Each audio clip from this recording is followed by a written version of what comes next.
Selamat pagi teman-teman. Assalamualaikum warahmatullahi wabarakatuh. Waalaikumsalam warahmatullahi wabarakatuh. Ya, akhirnya kita berjumpa lagi pada siang hari ini di kelas outdoor kita. Dari kemarin kita sudah di kelas di dalam ruangan, mungkin suntuk. Hari ini kita ada di kelas outdoor.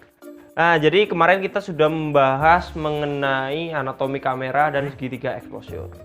Mungkin dari teman-teman juga kemarin kan sudah praktek. Hari ini kita akan membahas tentang teknik dasar, melanjutkan materi yang kemarin. Jadi hari ini kita akan membahas 2 teknik dasar terlebih dahulu dari 5 komponen teknik dasar. Itu ya. 2 dari 5 teknik komponen teknik dasar. Dari yang pertama ada depth of field. Yang kedua ada motion. Ini yang akan kita bahas pada hari ini. Depth of field dan motion. Gitu ya. Nah, dari depth of field itu ada 2 cabang lagi. Depth luas. 3, maksud saya 3 cabang. Depth luas, kemudian depth sempit, dan selektif. Kemudian untuk motion tersendiri pun terbagi menjadi 3 bagian. Yang pertama ada panning, yang kedua ada slow motion atau slow speed, terus ada yang ketiga adalah stop motion atau biasa dikenal dengan stop speed. Nah, sebelum melanjutkan, saya akan terlebih dahulu menjelaskan masing-masing dari teknik tersebut.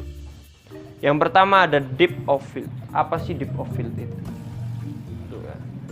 Depth of field biasanya berkaitan dengan bukaan lensa pada kamera. Seperti contohnya foto-foto yang blur, yang belakangnya bokeh-bokeh, ataupun foto-foto yang tajam. Intinya berkaitan dengan diafragma dari kamera, DSLR, mirrorless, dan ya kamera lah. Depth of field erat kaitannya dengan diafragma. Jadi jika diafragmanya dia kecil, artinya fokus yang diberikan luas, yang biasa dikenal dengan depth luas. Ya. Depth luas itu biasanya ada di gambar-gambar seperti pemandangan, di mana titik fokusnya menyebar ke seluruh, ditandai dengan F yang angkanya besar atau bukaannya kecil. Jadi bisa dikasih contoh, misal kita memotret dari jarak 2 km dari sini sampai ke bukit ke belakang. Dari sini ke belakang, titik fokusnya akan sama tajamnya. Biasanya disebut dengan depth luas. Kemudian yang kedua ada depth sempit, kebalikannya dari depth luas, di mana biasanya menggunakan apertur atau diafragma yang bukaannya besar atau biasa dikenal dengan F dengan angka yang kecil. Misalnya f1,8, f5, f4. Itu ditandai dengan gambar yang memiliki titik fokus dan background. Background yang digunakan kadang blur. Contohnya seperti ada satu foto di mana dia difokuskan di satu bunga. Kemudian belakangnya ada dedaunan, tetapi dedaunannya itu blur fotonya atau tidak jelas, tidak fokus. Dia fokus hanya tertuju kepada bunga. Itu yang biasa disebut dengan depth sempit. Kemudian yang ketiga ada selective focus. Depth selective.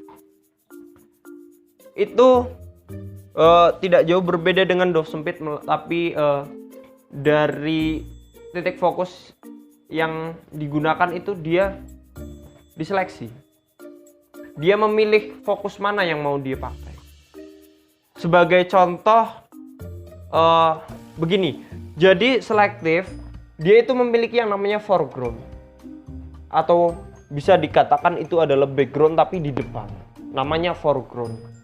Kemudian ada objek yang menjadi fokus, kemudian ada background, gitu ya. Jadi di depan biasanya ada satu objek atau beberapa objek yang diblurkan, yang dinamain foreground. Kemudian ada objek di tengah-tengah itu. Selanjutnya di belakang ada background. Sampai sini paham? Seperti ini selektif. Jadi misal ini adalah sebuah bunga. Kemudian di sini ada dedaunan di depan, dedaunan. Kemudian di belakang sini juga ada dedaunan. Dedaunan yang di depan sini diblurkan. Namanya foreground. Kemudian dedaunan yang di belakang diblurkan juga, namanya background. Titik fokusnya ada di tengah, di bunga tersebut. Ini yang dinamakan dengan selektif. Lanjut ke teknik yang selanjutnya, ada panning. Jadi di panning ini, di teknik selanjutnya ada motion, yang dimana dia ada panning, slow motion, dan stop motion, gitu. Saya jelasin dulu motion itu apa. Motion, kalau tadi dove dia berkaitan erat dengan aperture atau diafragma, motion di sini berkaitan erat dengan shutter speed atau kecepatan kamera sensor untuk menangkap cahaya, gitu. Jadi semakin kecil shutter speed yang digunakan, maka dia akan semakin lambat kamera mengambil cahaya, menangkap cahaya. Begitupun sebaliknya, semakin cepat kita atur, maka dia akan semakin cepat pula menangkap cahaya. Ini berkaitan erat dengan shutter speed. Yang pertama ada panning. Panning biasanya digunakan untuk menangkap benda bergerak. Contohnya seperti kendaraan, makhluk hidup, manusia. Seperti contohnya motor yang sedang berjalan, kita foto. Tapi yang membedakan foto panning ialah dia membekukan dari si objeknya itu, di motor bergerak, tapi dia akan mengeblurkan atau membuat backgroundnya itu menjadi seolah-olah dia bergerak. Jadi yang digunakan adalah dari slow. Yang digunakan adalah shutter yang rendah, mengikuti kecepatan dari objek. Cara pengambilan gambarannya pun berbeda. Kita akan mengikuti objek, mengikuti fokus objek, kemudian kita ambil dan terus mengikuti objek tersebut, sehingga objek yang kita ikutin dia akan berhenti, tapi background yang ada di belakang dia akan bergerak. Biasanya untuk menampilkan kesan bergerak pada suatu objek, menampilkan unsur kecepatan biasanya. Kemudian yang kedua ada slow motion. Slow motion sesuai dengan namanya slow, yang artinya lambat. Dia mengambil objek-objek yang lambat. Tapi kadang butuh bantuan alat lain, seperti contohnya tripod. Karena kalau di handle menggunakan tangan biasanya tidak maksimal hasilnya. Kadang ngeblur, kadang goyang, dan lain-lain. Biasanya digunakan untuk foto-foto seperti air terjun yang airnya bisa berubah seperti kapas, menjadi selembut kapas. Tuh. Pokoknya terus ada ombak-ombak di laut yang kadang dia pun menjadi kapas. Terus untuk memotret suasana lalu lintas yang lampunya kadang seperti garis-garis, itu menggunakan teknik slow motion. Yang digunakan biasanya dia menggunakan tripod, terus menggunakan shutter yang rendah di bawah 10 detik, 5 detik. Pokoknya hitungannya sudah per detik. Kemudian ada stop motion, kebalikannya dari slow motion.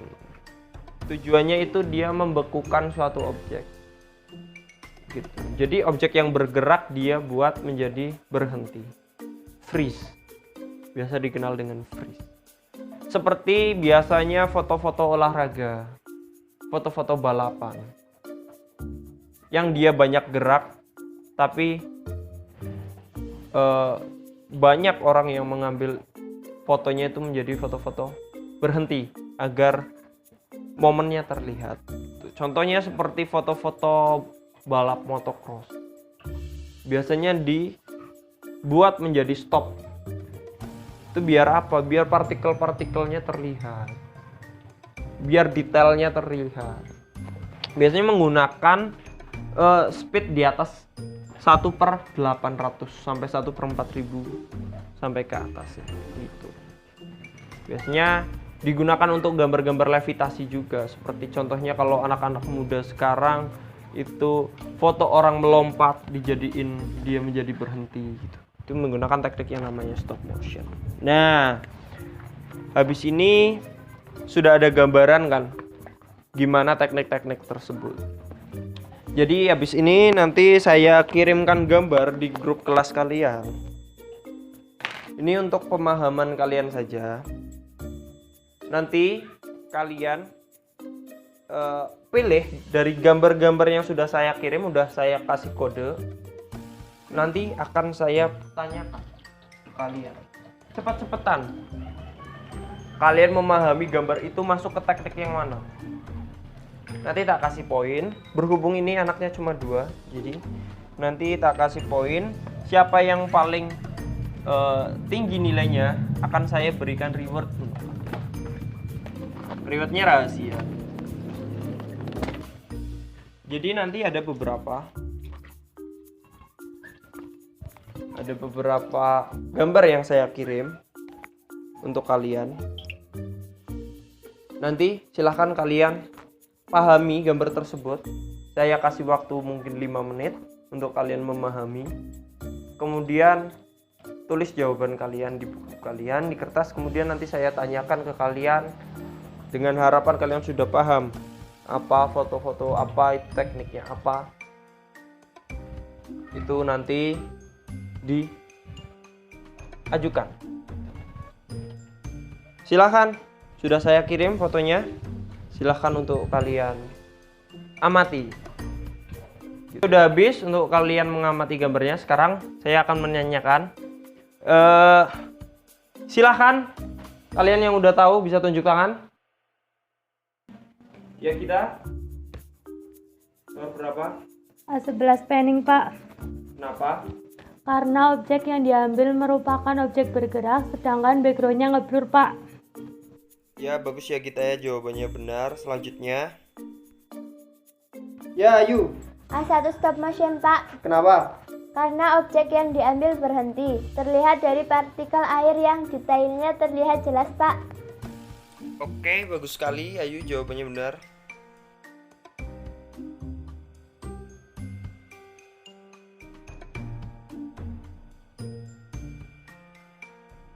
Ya, jadi tadi kuisnya sudah berhasil kita lakuin. Di sini udah terlihat siapa yang lebih unggul memahami dari teknik-teknik fotografi tadi. Kita hitung ya di sini ya. Gita 1, 2, 3, 4, 5, 6. Kemudian Ayu 1, 2, 3, 4, 5. Jadi yang unggul di sini kita. Beri tepuk tangan buat kita. Yeah. Jadi tujuannya kita belajar seperti ini adalah agar kalian bisa mengamati secara mandiri untuk teknik yang digunakan pada sebuah fotografi.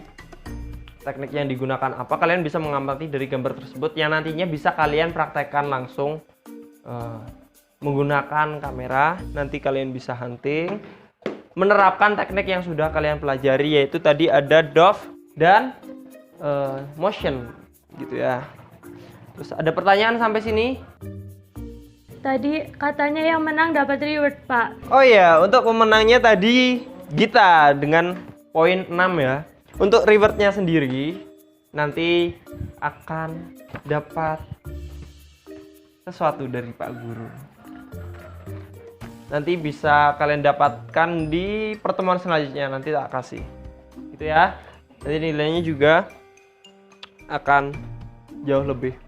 Semakin kalian aktif, nilai kalian akan semakin bagus tentunya. Itu ya. Mungkin untuk pertemuan kali ini saya cukupkan sekian. Terima kasih untuk teman-teman yang sudah memperhatikan, yang sudah berkenan memasuki kelas saya. Kurang lebihnya saya mohon maaf. Wabillahi taufiq wal hidayah. Wassalamualaikum warahmatullahi wabarakatuh. Waalaikumsalam